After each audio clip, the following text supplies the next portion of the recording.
Hello, my darlings, and welcome to another episode of Read OMC. Today we are continuing with our chapter book, Ranger's Apprentice, Book 1, The Ruins of Gorlan, and we are starting with Chapter 8. Sometime late in the afternoon, Halt finally ran out of jobs for Will. He looked around the cabin, noting the gleaming kitchen implements, the spotless fireplace, the thoroughly swept floor, and totally dust-free rug. A stack of firewood lay beside the fireplace, and another stack, cut and split into shorter lengths, filled the wicker basket beside the kitchen stove. Not bad, he said. Not bad at all. Will felt a surge of pleasure at the sparing praise, but before he could feel too pleased with himself, Halt asked, "Can you cook, boy?" "Cook, sir?" Will asked uncertainly. Halt raised his eyes to some unseen superior being. "Why do young people invariably answer a question with another question?" he asked. Then, receiving no reply, he continued, "Yes, cook. Prepare food so that one might eat it. Make meals. I assume you do know what food is, what meals are." "Yes," Will answered, careful to take any questioning inflection out of the word. "Well, as I told you this morning, this is no grand castle. If we want to eat food here, we have to cook food here," Halt told him. There was that word "we" again, Will thought. Every time so far that Halt had said "we must," it seemed to translate to mean "you must." "I can't cook," Will admitted, and Halt clapped his hands and rubbed them together. "Of course you can't. Most boys can't. So, I'll have to show you how. Come on."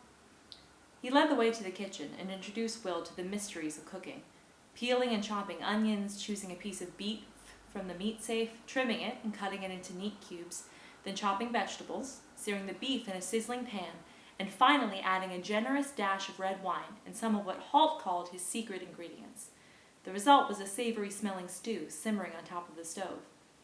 Now, as they waited for the dinner to be ready, they sat on the veranda in the early evening and talked quietly. "The Rangers were founded over 150 years ago, in King Herbert's reign. Do you know anything about him?" Halt looked sideways at the boy sitting beside him, tossing the question out quickly to see his response. Will hesitated. He vaguely remembered the name from history lessons in the ward, but he couldn't remember any details. Still, he decided he'd try to bluff his way through it. He didn't want to look too ignorant on his first day with his new master. "Oh, yes," he said. "King Herbert. We learned about him." "Really?" said the ranger expansively. "Perhaps you could tell me a little about him." He leaned back and crossed his legs, getting himself comfortable. Will cast about desperately in his memory, trying to remember even a shred of detail about King Herbert. He'd done something, but what? He was, he hesitated, pretending to gather his thoughts, the king. That much he was sure of, and he glanced at Halt to see if he could stop now. Halt merely smiled and made a rolling gesture with his hand that meant, "Go on." "He was the king 150 years ago," Will said, trying to sound certain of his facts. The ranger smiled at him, gesturing for him to continue yet again. Well, I seem to recall that he was the one who founded the Ranger Corps," he said hopefully, and Halt raised his eyebrows in mock surprise. "Really? You recall that, do you?" he said, and Will had a horrible moment where he realized that Halt had merely said the Rangers were founded during his reign, not necessarily by him. Well, when I say he founded the Rangers, I actually mean he was the king when the Ranger Corps was founded," he said. 150 years ago, Halt prompted. Will nodded emphatically. "That's right." "Well, that's remarkable, seeing how I just told you those facts a minute or so ago," the ranger said, his eyebrows coming down like thunderclouds over his eyes. Will thought it might be better if he had said nothing. Finally, the ranger said in a milder tone, "Boy, if you don't know something, don't try to bluff your way through it. Simply tell me I don't know. Is that clear?" "Yes, Halt," Will said, eyes downcast. There was a silence, then he said, "Halt?" "Yes?" "About King Herbert?" "I don't really know," Will admitted. The ranger made a small snorting noise. "Well, I never would have guessed," he said. "But I'm sure you'll remember when I tell you that he was the one who drove the northern clans back over the border into the Highlands." And of course, the moment he mentioned it, Will did remember. King Herbert was known as the father of modern Arulian. He had banded the 50 fiefs together into a powerful union to defeat the northern clans. Will could see a way to regain a little credit in Halt's eyes now. If he mentioned the father of modern Arulian title, maybe the ranger would...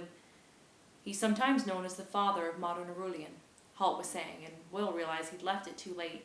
He created the union between the 50 fiefs that still are structured today. I sort of remember that now, Will put in. He thought the addition of sort of helped it sound if he wasn't just being wise after the event. Halt looked at him, one eyebrow raised, then continued. At the time, King Herbert felt that to remain safe, the kingdom needed an effective intelligence force. An intelligent force? Said Will. Not intelligent. Intelligence. Although it does help if your intelligence force is also intelligent. Intelligence is knowledge of what your enemies, or your potential enemies, are up to, what they're planning, what they're thinking. If you know that sort of thing in advance, you can usually come up with a plan to stop them. That's why he founded the Rangers, to keep the kingdom informed, to act as the eyes and ears of the kingdom. How do you do that? Will asked, his interest aroused now. Halt noted the change in tone, and a momentary gleam of approval touched his eyes. We keep our eyes and ears open. We patrol the kingdom and beyond. We listen, we observe, we report back. Will nodded to himself, thinking. Then he asked, Is that the reason why you can make yourselves invisible? Again, the ranger felt that moment of approval and satisfaction, but he made sure the boy didn't notice it. We can't make ourselves invisible, he said. People just think we can. What we do is make ourselves very hard to see. It takes years of learning and practice to do it properly, but you already have some of the skills required. Will looked up, surprised. I do? When you crossed the castle yard last night, you used the shadows and the movement of the wind to conceal yourself, didn't you? Will nodded. Yes. He'd never met anyone before who actually understood his skill for moving without being seen. Halt continued. We use the same principles, to blend into the background, to use it to conceal us, to become part of it. I see, said Will slowly. The trick is to make sure that nobody else does, Halt told him. For a moment, Will thought the ranger had made a joke, but when he looked up, Halt was as grim-faced as ever. How many rangers are there? He asked. Halt and the Baron had referred more than once to the Ranger Corps, but Will had only ever seen one, and that was Halt. King Herbert established the Corps at 50, one for each of the 50 fiefdoms. I'm based here. My colleagues are based at the other 49 castles throughout the kingdom. In addition to providing intelligence about potential enemies, Rangers are the law keepers, said Halt. We patrol the fiefdom assigned to us and make sure that the laws are being obeyed. I thought Baron Errol did that, Will put in. Halt shook his head. The Baron is a judge, he said. People bring their complaints to him so he can settle them. Rangers enforce the law. We take the law out to the people. If a crime has been committed, we look for evidence. We're particularly suited to that role since people often don't realise we're around. We investigate to see who's responsible. What happens then? Will asked. Halt gave a small shrug. Sometimes we report back to the Baron of the Fief and he'll have the person arrested and charged. Sometimes, if it's a matter of urgency, we just deal with it. What do we do? Will asked before he could stop himself. Hart gave him a long, considering look. Not too much if we've only been an apprentice for a few hours, he replied. Those of us who've been rangers for 20 years or more tend to know what to do without asking. Oh, said Will, suitably chastened. Hall continued. Then, in times of war, we act as special troops, guiding armies, scouting before him, going behind enemy lines to cause the enemy grief, and so on. He glanced down at the boy. It's a bit more exciting than working on a farm. Will nodded. Perhaps life as a ranger's apprentice is going to have its appeal after all. What sorts of enemies? He asked.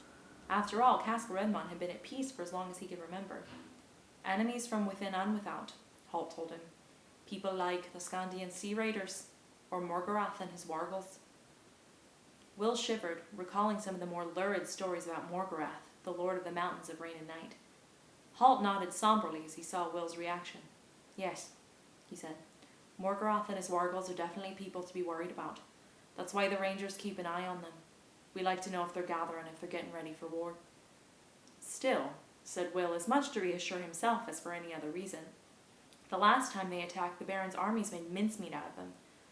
That's true, Halt agreed, but only because they'd been warned of the attack. He paused and looked meaningfully at Will. By a ranger? The boy asked. Correct. It was a ranger who brought word that Morgoth's wargirls were on their way, then led the cavalry across a secret ford so they could flank the enemy. It was a great victory, Will said. It certainly was. And all due to a ranger's alertness and skill, and knowledge of back trails and secret paths.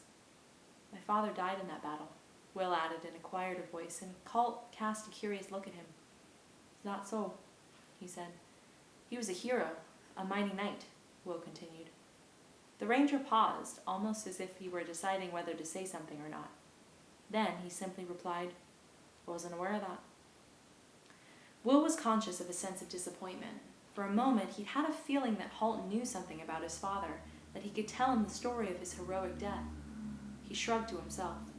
That's why I was so keen to go to battle school, he said finally, to follow in his footsteps. You have other talents, Halt told him, and Will remembered the Baron saying much the same thing to him the previous night. Halt, he said. The ranger nodded for him to continue. I was sort of wondering. The Baron said you chose me. Halt nodded again, saying nothing. And both of you say I have other qualities that make me suitable to be a ranger's apprentice. That's right, Halt said. Well, what are they? The ranger leaned back, linking his hands behind his head. You're agile. It's good in a ranger, he began. And as we've discussed, you can move quietly. It's very important. You're fast on your feet, and you're inquisitive.